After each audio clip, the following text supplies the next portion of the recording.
Une fonte des glaces alarmante, une pluie de gemmes à Hawaï et des voix de narval. Bonjour à tous, voici votre concentré d'actualité scientifique pour ce 15 juin. La différence entre l'homme des cavernes et nous, c'est le résultat de la science. Et ce n'est pas une opinion, c'est de la science. Notre monde n'est pas si moche.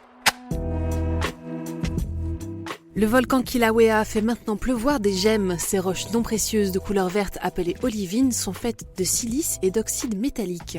Elles sont retrouvées sous forme de cristaux par les habitants suite aux éruptions et aux coulées de lave du volcan hawaïen. Les glaces de l'Antarctique fondent plus vite encore qu'on ne le pensait. À partir des données satellites, les chercheurs ont pu mesurer la perte de terrain du continent pendant ces 25 dernières années. C'est près de 3000 milliards de tonnes de glace qui se sont transformées en eau, relevant le niveau global des océans de plus de 7 mm. Un enfant a contracté la peste bubonique aux États-Unis. C'est le premier cas depuis plus de 26 ans dans l'État d'Idaho.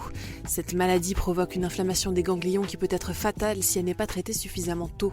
Heureusement, le garçon a pu être soigné à l'aide d'antibiotiques et est désormais de retour chez lui. La planète naine Cérès accueillerait plus de matière organique que prévu. Le passage de la sonde Dawn en 2017 avait révélé la présence de composés carbonés sur certaines zones à sa surface. Toutefois, une nouvelle étude indique que ces composés seraient environ 5 fois plus abondants, posant la question de leurs origines. Super, j'adore. Alors écoute-moi bien, je vais essayer d'être clair avec toi. Ouais, génial. Des drogues aux propriétés psychédéliques pourraient entrer dans le traitement des maladies mentales. Des scientifiques ont utilisé des psychotropes comme le LSD pour établir certaines liaisons nerveuses chez certains animaux. Ces mêmes liaisons pourraient être endommagées dans des cas de dépression, mais ces résultats ne font pas office de prescription. Même dans le moins sombre des scénarios, une guerre nucléaire serait nocive pour tous.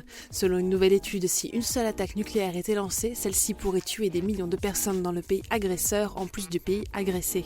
Cet effet serait dû à la réaction en chaîne engendrée par l'explosion. Elle modifierait également drastiquement les conditions de vie sur l'ensemble de la planète.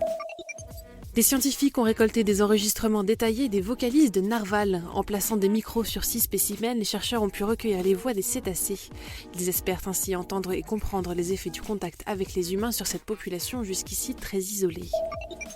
Un logiciel capable de prédire vos actions avec plusieurs minutes d'avance est en développement. Ce programme est capable d'établir une liste des actions d'un sujet et de leur durée sur 5 minutes à partir d'une simple vidéo. Si la précision de ces prédictions sur le long terme reste encore à envier, sur le court terme, près d'une prédiction sur 2 fait mouche. C'est tout pour aujourd'hui, nous vous disons à demain pour un nouveau concentré d'actualité scientifique. Voilà. Il ne reste plus qu'à vous remercier de votre attention. Au revoir.